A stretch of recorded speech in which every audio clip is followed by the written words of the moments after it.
This is the question related with the simple harmonic motion, and you can see that there are the two different geometry. The first geometry you can see that is the any weightless wire, and this is the mass, and mass is given that 10 gram. And now this is the oscillate, and the graph of the oscillation you can see that is a simple harmonic motion graph, and the maximum amplitude is given that you can see that is a 5 meter already given that.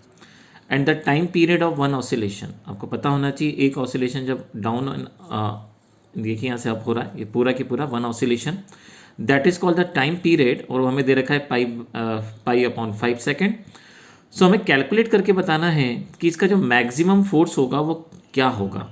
तो देखिए हमेशा एक concept clear होना चाहिए आपको कि जब इस प्रकार से मास यूं जाता है इस पॉइंट पे, तो यहाँ पे डिस्प्लेसमेंट मैक्सिमम वेलोसिटी जीरो होता है, और इस पॉइंट पे जब आता है तो यहाँ एक्सेलरेशन मैक्सिमम होता है. और उस कंडीशन में हम जब इस पॉइंट्स पर देखते हैं यहाँ पे, तो देखिए रेक्टेंगल दो कंपोनेंट्स बनते हैं, एक साइन बनता है और एक कॉस बनता है. सो हमें जब मैक्सिमम इसका एम्पलीट्यूड निकालना है तो हम तभी निकाल सकते हैं जब इसका एक्सेलरेशन जो हो जिस समय मैक्सिमम हो.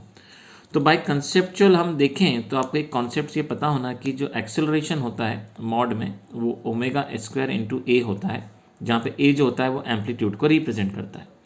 ये मैक्सिमम कंडीशंस को रिप्रेजेंट करता है एक्सेलरेट होने पर कि omega square into A.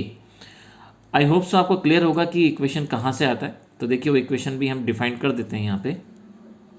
So you can see that is the displacement equation. When you will be differentiate तो आपको यहाँ से मिलेगा वेलोसिटी का इक्वेशन, और जब आप इसको भी एक बार और चेंज करेंगे, चेंज इन द वेलोसिटी, तो यहाँ से मिलता है आपको एक्सेलरेशन का इक्वेशन. तो आप देख सकते हैं एक्सेलरेशन जो होता है वो डिस्प्लेसमेंट का प्रोपोर्शनल होता है.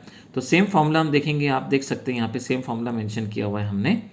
और जब मैक्सिमम डिस्प्लेसमेंट होता है तो उस समय इसकी वैल्यू जो होती है 1 होती है. तो हमें जो फॉर्मूला मिलेगा मॉड के अंदर, तो हमें ये फॉर्मूला मिलता है. अब हमें जो फाइंड करना है वो हमें फाइंड करना है मैक्सिमम फोर्स. तो देखिए मैक्सिमम फोर्स फाइंड करने के लिए हम लिखेंगे force equals to mass into acceleration, और आप एक्सेलरेशन के प्लेस पर आप ये वैल्यू सब्स्टिट्यूट कर सकते हैं. तो फोर्स इक्वल्स टू मास हमें दे रखा है 10 ग्राम, और एक्सेलरेशन आप देखेंगे ओमेगा का स्क्वायर इंटू ए.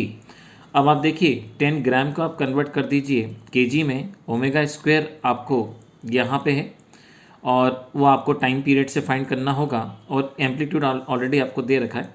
तो देखिए ओमेगा जो होता है वो 2 पाई अपॉन टी होता है, और टाइम पीरियड आपको दे रखा है पाई अपॉन 5.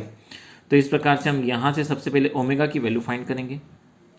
सो आप देख सकते हैं यहाँ पे जो हम ओमेगा फाइंड करेंगे वो हमें 10 रेडियन मिलेगा. अब आपके पास ओमेगा मिल गया है. अब आप पूरी वैल्यू इस फॉर्मूले में सब्स्टिट्यूट करके आप मैक्सिमम फोर्स फाइंड कर सकते हैं. सो देखिए जब हमने यहाँ पे वैल्यू सब्स्टिट्यूट की, आप देख सकते हैं. सो ऊपर आपके पास 3 जीरोज़ हैं, नीचे 3 जीरोज़ हैं, इसको ग्राम से केजी में कन्वर्ट कर दिया तो आपको सिर्फ ये डेटा मिलेगा.